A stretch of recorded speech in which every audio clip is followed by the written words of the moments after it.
वो आगे आ गया, मैं क्या करूं? बैठ जाओ यार। सर जी भाई नीचे बैठ जाओ। माइक नीचे बैठ जाओ यार। मैं आगे दे यार। अच्छा भाई इधर आ जाओ आप। सारी फोटो तो खराब बना दी तुमने। माइक तोड़ दे। माइक तोड़ के क्यों लग जाएगा, दोबारा आ जाएगा कंपनी। अरे भाई छपे दो इला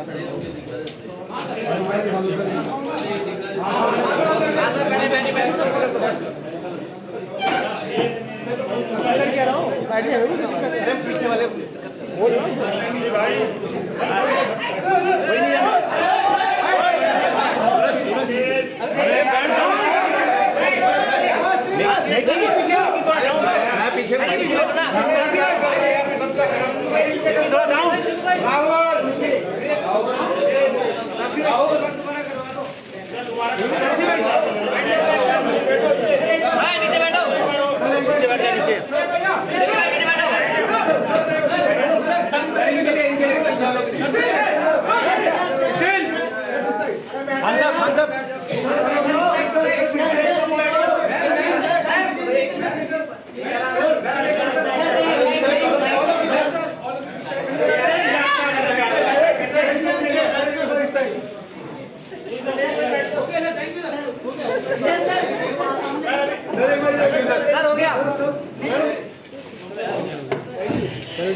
नहीं उधर से What do you want? Video. Just keep it on the table. Just keep it on the table.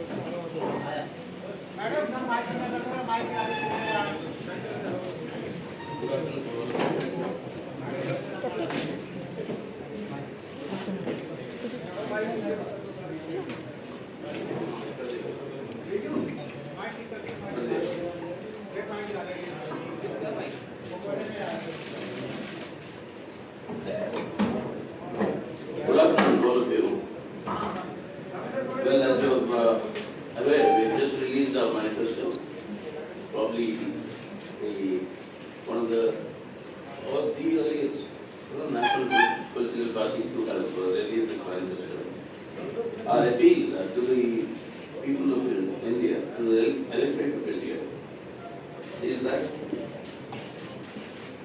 the secular democratic republic of India today is facing an existential threat. And the main task is to protect and safeguard the character of the Republic of India as ordained by our Constitution. And in that task, we call upon the electorate, number one, to defeat the BJP and its allies. Number two, to increase the strength of the CPI and the left parties in the parliament. And number three, to ensure that an alternative secular government is formed at the center. So these are the slogans on the basis of which we are approaching the elections and the Indian electorate. And this is because we feel in the last 5 years, and particularly in the last 10 years, in this decade-long BJP government rule led by Mr. Narendra Modi, there has been a systematic effort to dismantle the foundational pillars of the Constitution of India. These four foundational pillars that are under assault are secular democracy, economic sovereignty, social justice, and federalism. Each one of these is being systematically assaulted and undermined. The need of the hour is to protect the Indian Constitution and to safeguard the character of our republic. The same period has also seen the complete misuse of the state apparatus, its levers of power, and the targeting of the opposition, and the building up of what we call the communal or corporate Hindutva nexus. The corporate Hindutva nexus is actually controlling the country, and through the process, there is a mega loot of India's national assets, mega corruption and legalization of political corruption that has been made possible through the electoral bonds. That's only one example. You have the PMKs, you have the complete waiver of loans taken by corporate cronies of this government and the Prime Minister to the tune of something like 17.46 lakh crores of loans have been waived. All this is loot of public money and people's money. So in order to save this situation, save the country and the lives of the people, there have been systematic assaults on the rights of the working people. There has been complete erosion of the living standards of the people. The last 10 years have not seen an increase in the real wages in the country. There is an unprecedentedly high level of unemployment and price rise that continues to eat into the meager earnings of the people. The net result is that the purchasing power in the hands of the people has fallen to a record low, and the amassment of wealth of the rich has grown to a record level again. This widening of inequalities, this imposition of a misery on the lives of the people, this has to change. And if this has to change, the presence of the left, a stronger presence of the left, particularly the CPIM, is absolutely necessary. And in order to ensure that an alternative pro-people policy direction is adopted by this alternative secular government. Because what have we seen in the last 10 years, particularly in the last 5 years? Every section of our people has been on the streets in struggles. We've seen the historic Kisan agitation and the movement, which is the only thing that forced Narendra Modi to withdraw bills that they had passed in the parliament. All the agri laws had to be withdrawn, repealed. The big strikes of the working class and the action are actually protesting and opposing the manner in which the privatization, large-scale privatization is taking place. The women, the students, the youth, they're all on the streets demanding better livelihood and demanding their fundamentally, constitutionally guaranteed rights.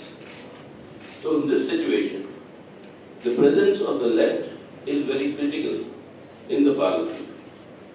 While the importance of the left and the CPIM lies in the fact that irrespective of the parliamentary strength, we set the agenda before the country. Whether it is the Kisan struggles, whether it is the working class struggles, whether the struggles of the youth, students, women, etc., or the various other sections. But this has to translate into alternative policies. And that is only possible with the pressure that the left will exert in the parliament.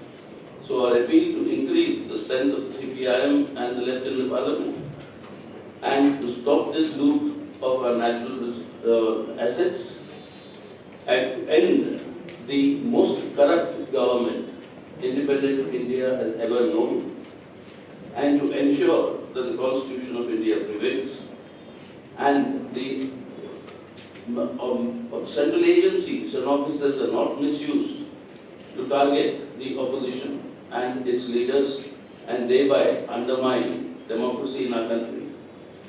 So with these objectives in mind, this manifesto contains essential points and demands that we have made, which is there in the summary which we have circulated to you. And in section 2 of the Constitution, we will have detailed demands that we would want the country and the government, the forthcoming government to implement in the interest of the country and the people. So I do not propose to read out, the main points of the manifesto that we have put before is that the CPIM will pursue the line of an uncompromising adherence to secularism, that is the separation of religion from politics, state and the government. And we'll insist on having a law against hate speech and crimes, and we are committed to scrapping the Citizenship Amendment Act, the CAA. Further, we stand for scrapping of all draconian laws like the UAPA and the PMLA and protect the autonomy of independent institutions and in defense of the democratic rights of the people. We are committed to protect India's economic sovereignty. The privatization of the public sector must be revisited and reversed. A tax on the super rich, along with a general wealth tax and an inheritance tax, must be legislated. Workers' rights reflected in the pro-worker laws must replace the 4 labor codes now. Food security depends on ensuring the security of the farmers, and the essential aspect of this is to give a legal guarantee for a minimum support price in accordance with the Swaminathan Commission's recommendations. We stand for the right to work as a fundamental right, as a constitutional right. The vacancies that are now existing in government services and public sector units must immediately be filled up. While Manrega must be strengthened and expanded, we will want a similar guarantee for urban youth, like you have for the rural youth under Manrega. There should be an urban guarantee of employment guarantee law act that must be legislated. And India's demographic dividend.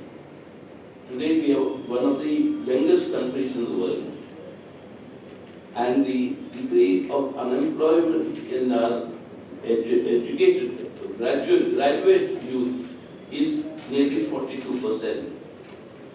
This is a whopping, the complete destruction of the demographic dividend of India.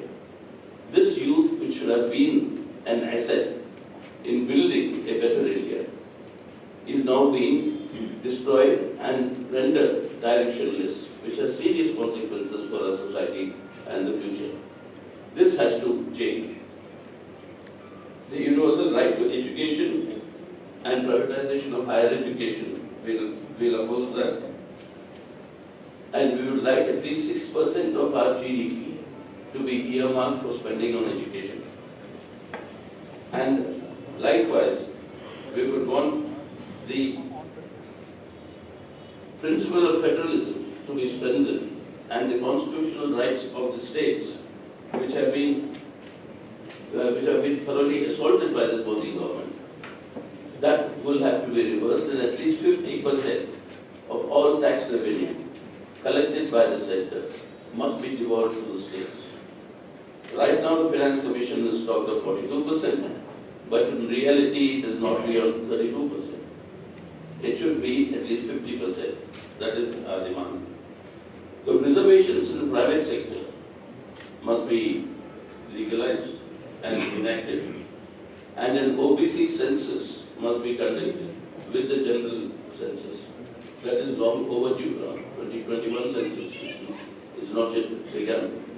Along with that, an OBC census has to be undertaken, and the immediate implementation of the reservation for women, which the drama was enacted, saying that we are doing it, but now it will only be after the next census and after delimitation.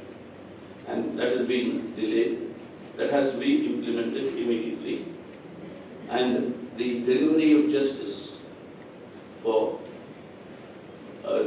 has to be speeded up, particularly for crimes against women and children. The use of money power in the elections. We stand for the very wide electoral reforms. And the important element is that to ensure a free and fair election and a level playing field, the role of money power has to be curbed. And we have now seen, with all the information coming out, and shocking exposures coming out through the electoral bond scheme and the manner in which central agencies were misused in order to collect money, extortion. the manner in which sweetheart deals were handed over and public assets handed over to private players in return for such donations to electoral bonds, and overall money laundering that has taken place, where companies have bought and donated electoral bonds multiple times of the profits that they have shown in their books. Where did this money come from? And it takes very serious, the caution has to be exercised and the culprits must be booked. Where is this money coming from? And if it's foreign sources through which this money is being laundered through the electoral bonds, then it's a very, very serious matter that needs to be investigated. Electoral bonds information, all of it clearly falls under the PMLA. Why is the ED not moving? Or under Modi, is the ED only to target the opposition and the opposition leaders? The clear-cut case of money laundering you have here, with all the information provided, but the ED is just not moving on any one of these issues. So that clearly shows the character and orientation of this government. And we stand therefore for state funding of elections, like a system that works in many other countries, modern democracies like Germany, etc. So that sort of a system will have to be introduced, and wide-ranging consultations and wide-ranging electoral reforms are required. We stand for the immediate elections to the Assembly of Jammu and Kashmir. Last time Parliament elections took place, but they refused to hold the Assembly elections. If the security is okay for the Parliament elections, we can't understand why that can be the reason for not holding Assembly elections. This is clearly denying the people of Jammu and Kashmir their democratic rights, their democratic representation, and this is something that has to be immediately conducted, and in fact should have been held with these general elections, but nonetheless it has to be immediately held. Foreign policy of India requires to be brought back to its original shape of an independent foreign policy, which under Modi has been reduced to be a junior partner of US imperialism. Even on an issue like the criminal genocide that is taking place against the Palestinians, the government of India has been lukewarm. Only for the namesake, once in a while voting with the resolution, once abstaining on the resolution calling for ceasefire in the UN General Assembly. And for the first time, our solidarity with the liberation movements, and particularly the Palestinians for their homeland, has been thoroughly and completely betrayed. It is today a foreign policy oriented towards US-Israel-India nexus. It is this nexus which will be disastrous for our relations with our own neighbors, for our relations and global standing. And this communal corporate nexus will have to be reversed. And in order to do that, the BJP must be defeated in the coming elections. This is the essence of the manifesto. The details will be up there in what is being distributed to you, so you can read it. So this is what we wanted to convey to you and to the people of India through you. So now you're welcome. Dada, there is one provision that the manifesto says about continued commitment to the autonomous status granted by Article 370 to Jammu and Kashmir.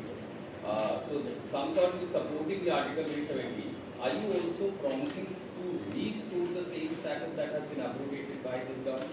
No, we are saying that we have contested the application in the Supreme Court. You all know that you are aware of. And we are saying that the autonomous status or the special status that was granted at the time of partition and signing of the instrument of accession, that must be respected.